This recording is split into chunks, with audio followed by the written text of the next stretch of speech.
Yang kami muliakan segenap pejabat pemerintah,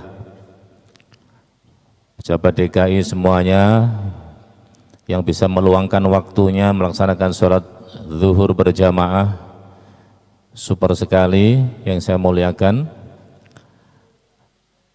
Hadirin jamaah yang mulia rahimakumullah, yang pertama dan yang utama adalah senantiasa kita bersyukur kepada Allah Ta'ala dengan ucapan Alhamdulillahirabbil alamin. Sesungguhnya semata-mata karena rahman dan rahimnya Allah hadirkan kita melaksanakan sholat zuhur berjamaah. Di tengah-tengah kesibukan kita masih menomorsatukan Allah Subhanahu wa Ta'ala. Ini salah satu dari ciri-ciri abdang syakura, hamba Allah yang tahu diri, hamba Allah yang pandai bersyukur kepadanya. Salawat dan salam semoga senantiasa terlimpah ke Nabi pilihan Muhammad sallallahu alaihi wasallam yang kita harapkan syafaatnya, pertolongannya, utamanya kelak yaumil qiyamah. Hadirin yang mulia rahimakumullah, sebelum saya sampaikan renungan siang, mengingat kembali tentang amalan terbaik di bulan Dzulhijjah. Kita sekarang berada di bulan Dzulqa'dah, bulan yang mulia juga ya. Karena dalam Al-Quran, Inna iddatas syuhur indallahi isna asyara syahran fi kitabillah yauma khalaqas samawati wal ard minha arba'atun hurum. Bulan yang mulia ada 4, Dzulqa'dah, Dzulhijjah, Muharram dan Rajab. Beberapa minggu lagi mungkin kita akan memasuki bulan Dzulhijjah. Buat kita amalan terbaik di bulan Dzulhijjah apa sih sesungguhnya? Sekurang-kurangnya ada 3 yang kita angkat ke permukaan pada kesempatan ini. Yang pertama adalah tentunya ibadah haji, karena merupakan salah satu dari rukun Islam yang 5. Namun ibadah haji sesungguhnya sesuai dengan panggilan, yang kalau memang sudah jatahnya kita harus berangkat. Kalau memang belum, walaupun kaya raya banyak duit, belum tentu dia berangkat.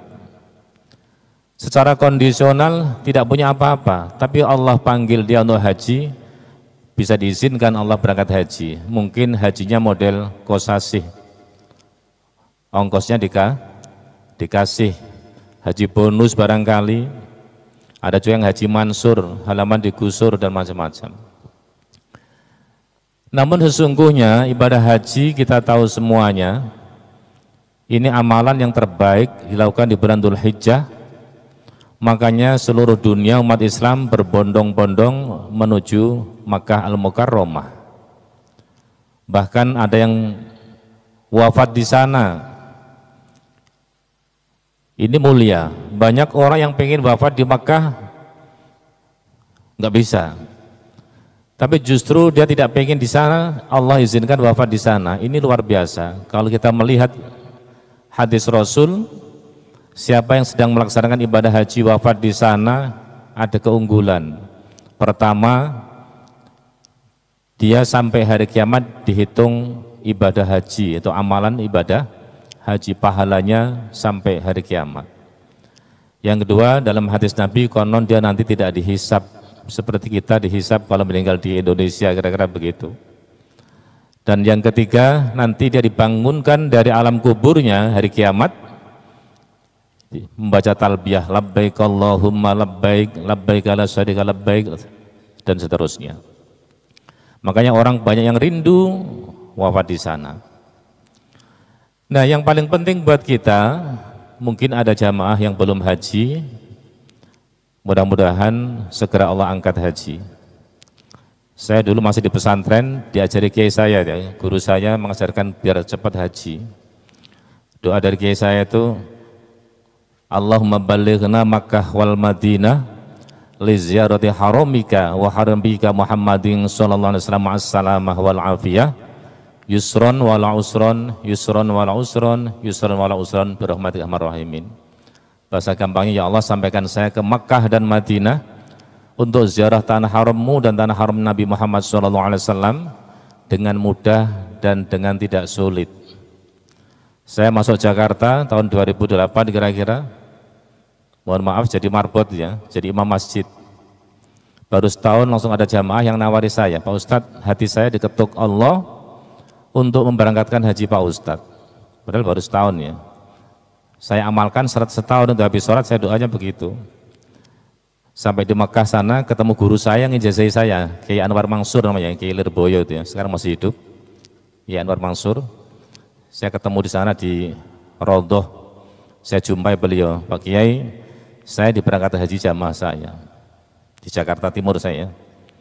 Kata Kiai saya, oh ini saya mengamalkan doa dari Pak Kiai dulu loh Pak Kiai.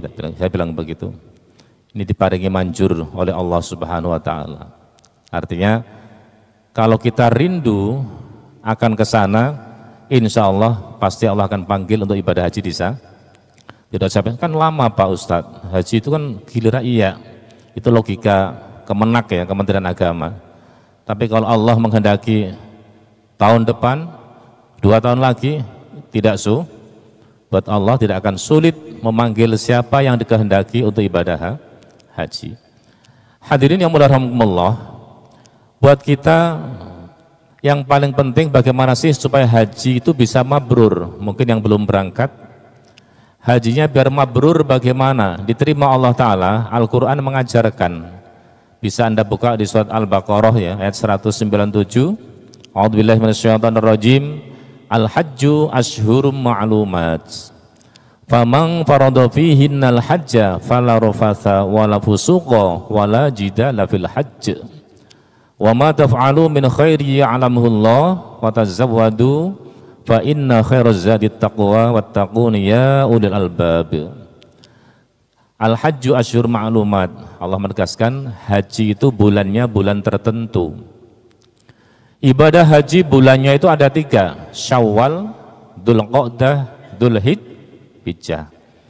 Ada orang umroh Ramadan, kemudian hajinya Dzulhijjah tidak sah karena Ramadan bukan bulan haji.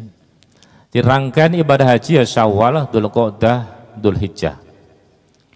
Itu makna al-hajju asyhur ma'lumat. Dulu ketika ada faham baru dalam Islam ya, orang memahami JIL, Bapak pasti ingat ya, jaringan Islam liberal, punya pendapat bagaimana supaya jamaah haji tidak terjadi kecelakaan di terowongan Mina berdesekan. Dia punya pemikiran begini saja, haji dibikin gelombang. Gelombang pertama bulan Syawal, gelombang kedua bulan Dzulqa'dah, gelombang ketiga bulan Dzulhijjah. Caranya bagaimana? Pokoknya yang penting semuanya bisa wukuf di Arafah. Umpamanya tanggal 9 Syawal wukuf di Arafah, tanggal 9 Dzulqa'dah wukuf di Arafah, tanggal 9 Dzulhijjah wukuf di Arafah. Yang Syawal bisa pulang duluan, ganti gelombang 2 Dzulqa'dah, ganti gelombang 3 Dzulhijjah. Kan nggak gejubel di sana. Tapi pemahaman seperti ini ditolak oleh fikih Islam. Kenapa nggak bisa? Haji itu rukun yang paling besar yaitu wukuf di Arafah. Dan di situ tidak hanya menjelaskan tentang tempatnya plus sekaligus tanggal. Kalau cuma tempatnya mah gampang diatur begitu bisa. Tapi Allah, ulama fikih menjelaskan bahwa wukuf di Arafah itu bukan hanya membahas tempatnya di Arafah, tapi tanggalnya pun juga harus tanggal 9.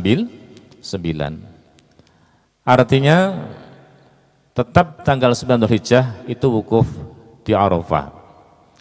Hadirin yang mulia rahimakumullah, bulan haji bulan tertentu, kemudian ayat berikutnya, famang farada fihinnal hajja fala rafasa. Siapa yang ada kewajiban haji, sedang melaksanakan ibadah haji, kalau pengen mabrur hajinya, kata Allah syaratnya ada 3. 1, fala rafasa, jangan tarofus, jangan berbicara kotor di sana ya, sudah wukuf ihram haji, umrah ihram haji, sebelum tahallul tidak boleh dia berbicara kotor, berbicara pornografi, gampangnya itu tarofus. Menilai orang-orang Timur Tengah, casingnya beda dengan orang Indonesia, Anda nilai ini kok bodinya luar biasa, ini macam-macam. Tidak boh, ini yang merusak ibadah haji kita. Jangan sekali-kali berbicara pornografi saat itu. Yang kedua, wala fusuko, jangan berbuat fasik, berbuat dosa. Memang betul ibadah haji di sana itu orang sholat satu sholatan 100.000 pahalanya. Mau di tanah haram, mau di Masjidil Haram ataupun di masjid-masjid yang lain, pokoknya masih di tanah haram, ulama berpendapat sama pahalanya 100.000. Tapi jangan salah, berbuat dosa di sana juga berlipat ganda. Maka diwanti-wanti jangan melakukan dosa di sana. Tarafus. Wala jidala fil hajj. Yang ketiga syaratnya kalau pengen mabrur hajinya jangan berdebat di sana. Lagi di Mekah malah debat masalah nasab. Katanya Ba'alawi itu putus dengan Nabi.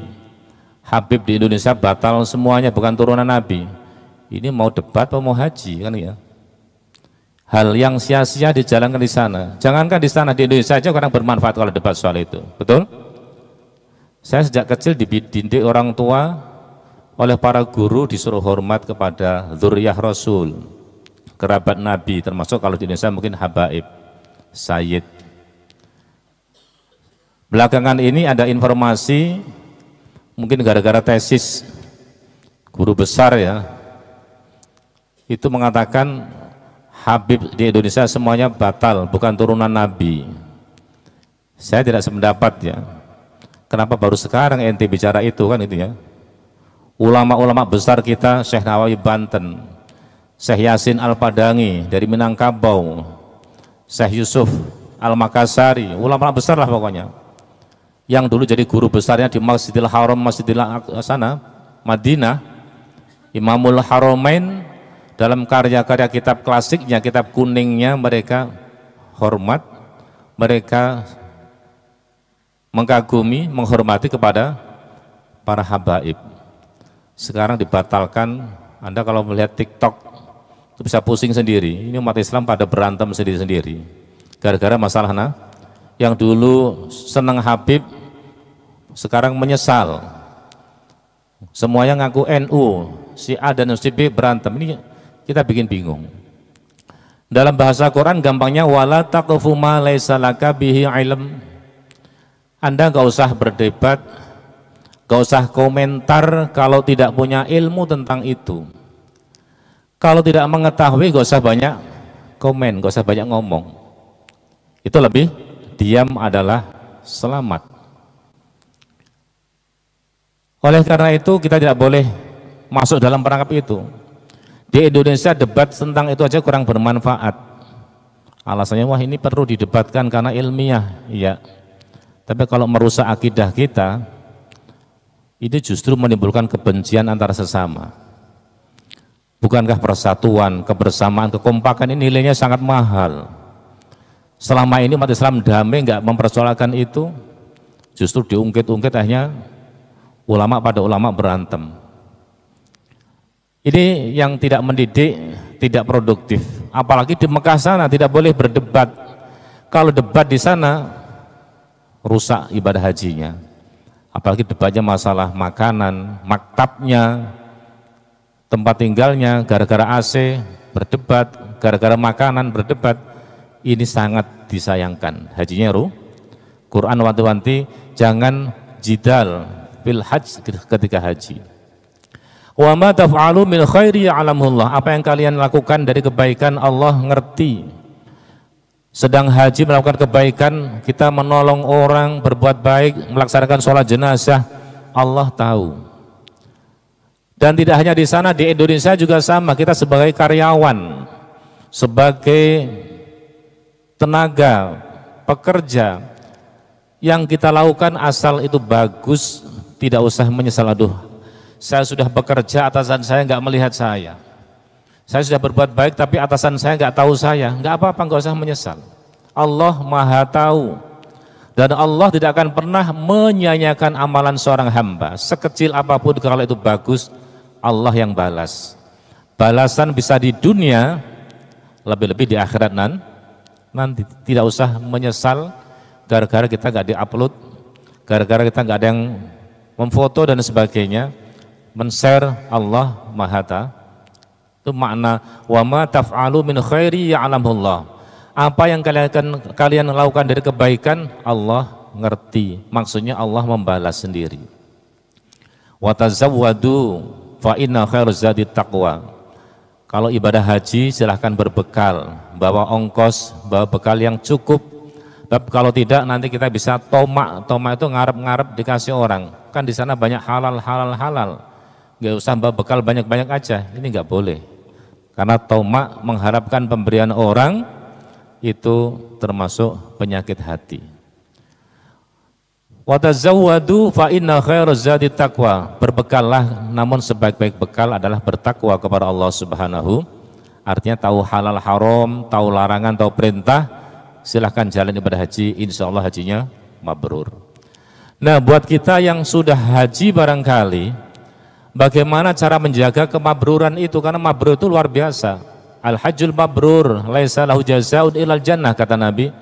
Haji mabrur itu enggak ada balasan lagi kecuali surga. Itu orang yang haji sedang transaksi kepada Allah untuk membeli surga, gampangnya begitu. Haji yang mabrur balasannya surga. Orang yang sudah haji, bagaimana cara menjaga kemabruran kita? Kalau lihat hadis Nabi, ada dua hadis yang redaksinya hampir sama. Hadis yang pertama, Nabi ditanya, mal mabrur ya Rasulullah, haji mabrur itu yang bagaimana? Nabi memberikan penjelasan, ifsa'us salam, menebarkan salam. Yang kedua, wa'id amut to'am, memberikan makanan. Hadis keduanya ditanya, ya Rasul, mal mabrur, haji mabrur itu bagaimana ya Rasulullah? Nabi menjawab, haji mabrur itu tibul kalam, bicaranya bagus, wa'id amut to'am, memberikan makanan. Ini artinya apa? Hadis ini bisa dipadu bahwa ciri-ciri haji mabrur, orang yang sudah ibadah haji itu ada 3. Buat kita bagaimana agar kemabruran itu bisa kita jaga hatal yakin sehingga datang kematian kepada kita menghadap Allah tetap berpredikat mabrur. Bagaimana? Pertama tentunya ifsa'us salam, tebarkan salam. Salam di sini bukan sekadar makna yang tersurat saja, tapi yang tersirat. Bukan hanya assalamualaikum warahmatullahi wabarakatuh untuk mengawali ceramah, ketemu kawan. Tidak hanya itu, tapi makna dari salam ini luas sekali. Menebarkan kedamaian di mana-mana. Ciri-ciri haji mabrur kita, di mana saja kita berada, kita menebarkan kedamaian. Di lingkungan kita, di tempat kerja kita, di masjid, di pasar, di sepanjang jalan, menebarkan kedamaian. Itu ciri-ciri haji yang mabrur. Senang damai, senang rukun, senang kompak. Ini prinsip haji yang mabrur. Kalau ada orang sudah haji berkali-kali tapi bikin rusuh, jadi provokator, jadi mabrurnya ini perlu ditanyakan ini. Diulang lagi hajinya sana, biar cari haji mabrur. Yang kedua, watibul kalam, pembicaraannya bagus. Ciri-ciri haji mabrur yang kedua, kalau bicara bagus, sejuk, menyenangkan, tidak bikin sakit hati, tidak bikin orang terprovokasi untuk berantem, berebut, tawuran dan sebagainya. Jadi bicaranya lemah lembut, menyenangkan, bukan lembut tapi menyakitkan, tidak. Enak didengar, santun, moderat, dan tidak adu domba. Itu ciri-ciri haji yang mabrur. Yang ketiga, wa'id amut to'am, gemar memberi makanan kepada orang lain. Artinya ada kepekaan sosial yang tinggi. Jangan sampai sebelum haji dia dermawan, pulang haji malah jadi pelit. Ini bukan mabrur. Jadi senantiasa sepanjang hidupnya punya jiwa sosial. Tentunya sesuai dengan kemampuan masing-masing. Tidak harus banyak kita berinfak, sesuai dengan kemampuan kita. Jadi menjaga haji mabrur ya 3 itu menurut hadis Rasul Muhammad SAW. Hadirin yang mudah-mudahan, yang kedua, amalan terbaik di bulan Dzulhijjah apa sih? Tentunya puasa sunnah. Yang masyhur, yang umum dijalankan orang-orang daerah kita ya umat Islam itu biasanya tanggal 8, tanggal 9. 8-nya namanya Tarwiyah, 9-nya Arafah. Tapi kalau kita sanggup dari tanggal 1 sampai 9 itu luar biasa. Karena ada Al-Quran surat Al-Fajr itu ya, wal fajri walayalin ashr, walayalin ashr, demi malam-malam yang 10. Ini pentafsiran ulama berbeda-beda. Kalau ulama sekelas Ibnu Abbas, Imam Mujahid, Ibnu Zubair, beliau mengatakan maksud walayalin ashr ini yaitu 10 Dzulhijjah dari tanggal 1 sampai tanggal 9. Itu amalan terbagus di situ adalah puasa sunnah. Karena ada hadis Nabi di kitab Sahih Bukhari ya, hadis marfu dari Ibnu Abbas, Nabi pernah bersabda, "Ma min layalin al-amalus sholih fihi ahabbu ilallah fihinna min ayyamil ashr."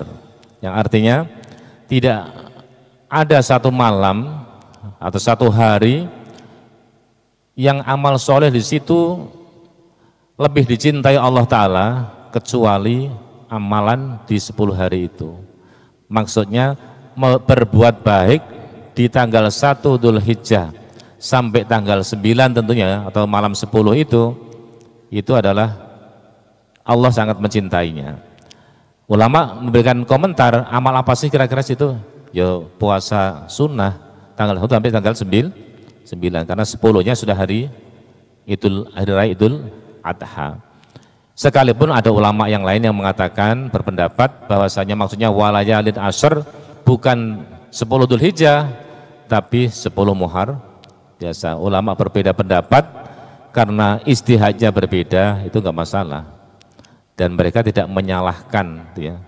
Kalau yang sekarang bahas nasab kan menyalahkan. Seluruh dunia mau berkatakan begini, saya tidak percaya, ini kan salah ya. Jadi ulama berbeda pendapat, ulama fikih itu tetap menghormati. Imam Syafi'i dengan Imam Ahmad bin Hambal muridnya beda pendapat biasa, tanpa mencaci maki gurunya dan yang beda pendapat tersebut. Jadi intinya sekurang-kurangnya buat kita puasa tanggal 8, 9. Kalau mampu dan mau itu pahalanya besar sekali. Riwayatnya apa dulu kan? Ketika Nabi Ibrahim alaihissalam diperintahkan oleh Allah untuk nyembelih putranya Ismail tanggal 8 Dzulhijjah itu Nabi Ibrahim mimpi, Ibrahim aufi binadrik, Ibrahim tunaikan nadarmu, kamu dulu pernah berjanji pengen nyembelih anak.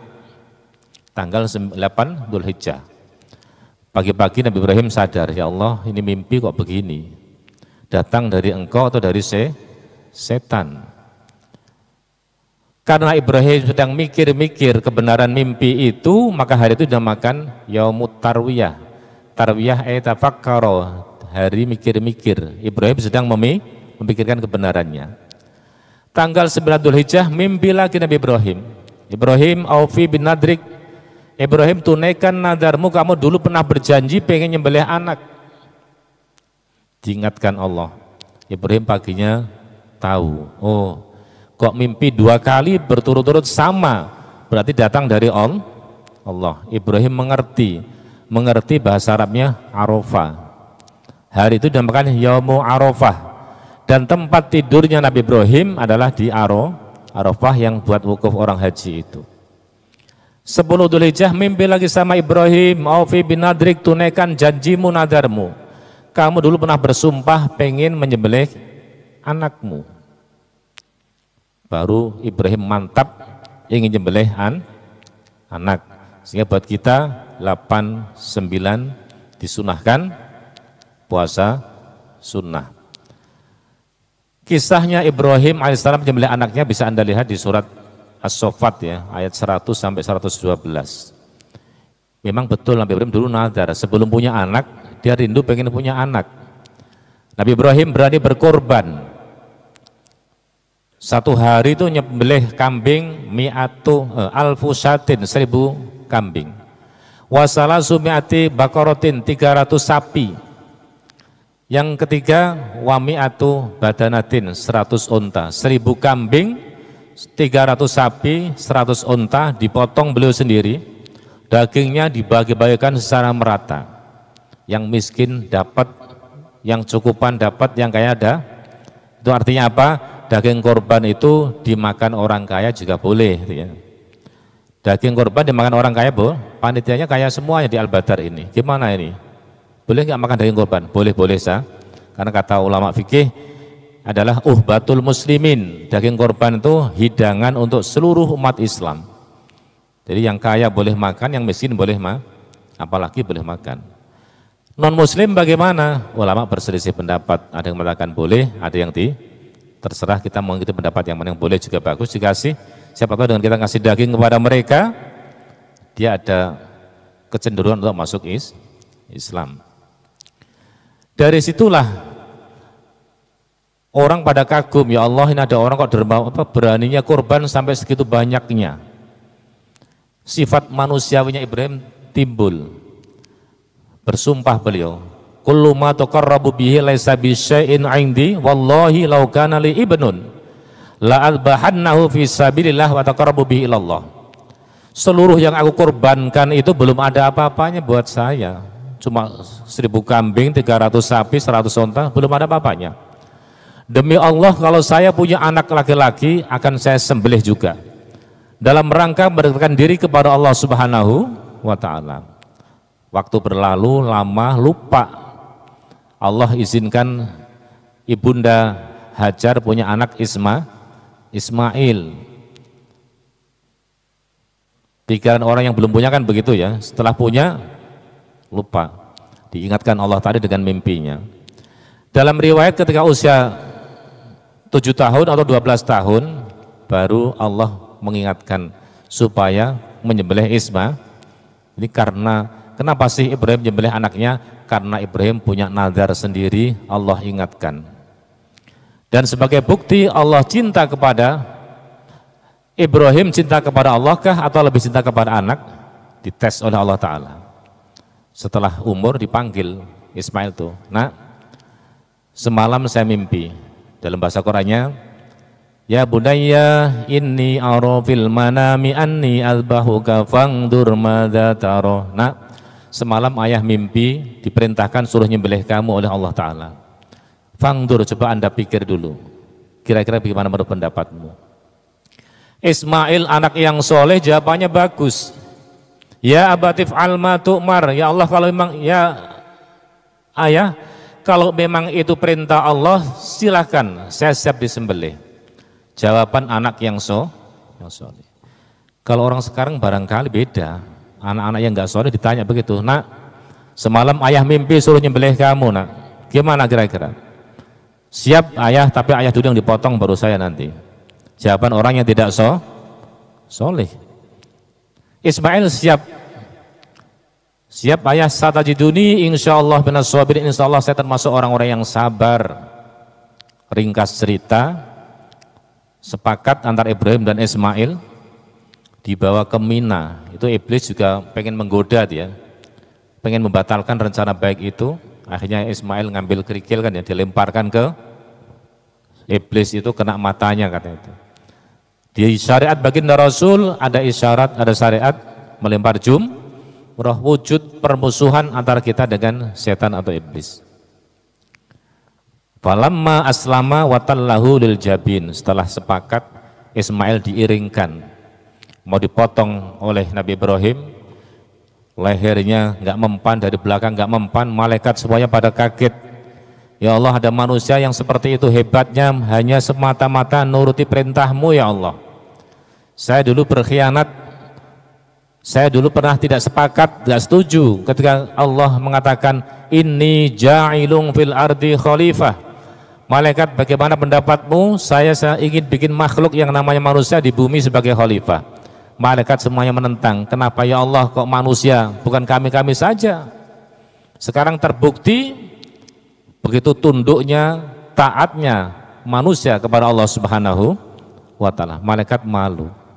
Allah langsung bilang, Ibrahim, qad shaddaqta ru'ya, mimpimu itu benar Ibrahim. Akan aku balas kepada orang-orang yang berbuat baik. Langsung dipotong nggak mempan lehernya Ismail, berbolak-balik nggak mempan, pisau dilempar Ibrahim, kena batu, batu terbelah jadi dua dengan izin Allah. Tidak lama Jibril datang dari surga turun membawa kambing gibas yang dulu pernah dibuat korban anak Nabi Adam alaihissalam, yaitu Habil. Di zaman dulu kalau korban diterima, ada api dari langit turun. Sedangkan korbannya Qabil itu padi, tanaman padi yang jelek, nggak diterima Allah Ta'ala. Korbannya Habil, kambing yang gemuk, cakep, dibawa api ke langit. Dan kambing itu hidup lagi di surga Allah Subhanahu. Oleh Allah diperintah Jibril, kamu ambil kambing sebagai pengganti Ismail. Dibawa turun, Jibril sambil takbir, Allahu Akbar, Allahu Akbar, Allahu Akbar. Ibrahim jawab, la ilaha illallah, Allahu Akbar. Ismail jawab, Allahu Akbar, walillahilham. Jadi syariat takbiran buat kita umat Islam adalah ajaran Nabi Ibrahim alaihissalam. Karena Ismail dipotong lehernya nggak mempan, diganti kambing. Kata Ibnu Abbas, sahabat Nabi, seandainya Ismail pas dipotong ayahnya bisa putus, niscaya setiap tahun sekali umat Islam kalau korban motongnya motong manusia. Alhamdulillah tidak putus. Akhirnya kita disyariatkan setiap tahun yang mampu untuk berkorban. Karena itu kita semua yang punya kelebihan rezeki di setiap tahun tetap sunnah berkorban. Tapi tahun dulu saya sudah berkorban, Pak. Sekarang bagaimana? Kalau sekarang mampu silahkan korban lagi. Jadi korban itu seperti orang sholat qobliyah ba'diyah itu, rutinitas. Setiap ada ketemu Dzul Hijjah, mampu berkorban, ayo korban. Mampunya sapi orang 7, silakan sapi orang 7. Mampunya kambing, silakan kambing. Bahkan kalau menurut madhabnya Ibnu Abbas, dia sahabat Nabi itu korban angsa pun boleh, tapi jangan dipatwakan di umum ya. Ini untuk taklim saja. Korban angsa itu boleh, sejenisnya dia, tentunya ya ayam, mentok itu boleh. Ini fatwanya Ibnu Ab. Ini saking pentingnya kan itu ya. Tapi kalau orang kaya korbannya angsa ya malu ya. Korban angsa atau entok dibawa ke masjid jadi diketahui panitia kan ya. Itu saking pentingnya jangan sampai tidak berkorban menghadapi Dzul Hijjah. Ya paling tidak korban perasaan saja. Itu artinya Islam mengajarkan kepekaan sosial yang tinggi, berbagi rezeki Allah, karena nanti dagingnya dibagi-bagi. Dan yang dinilai Allah Ta'ala bukan gemuknya sapi, kambing. La yanallahu luhumuha wala dima'uha walakin yanalut taqwa minkum. Yang dinilai Allah bukan darahnya, bukan dagingnya.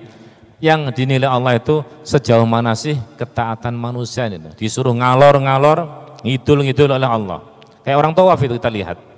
Orang tawaf kalau kita lihat kayak orang bermain, muter-muter kayak nggak ada gunanya.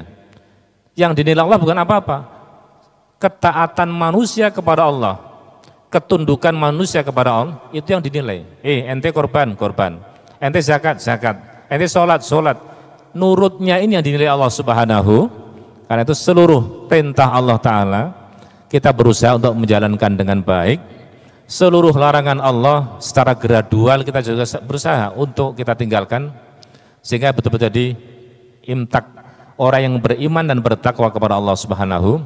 Kalau sudah jadi orang yang beriman dan bertakwa dalam hidup ini, itulah bukti kekasih Allah Subhanahu.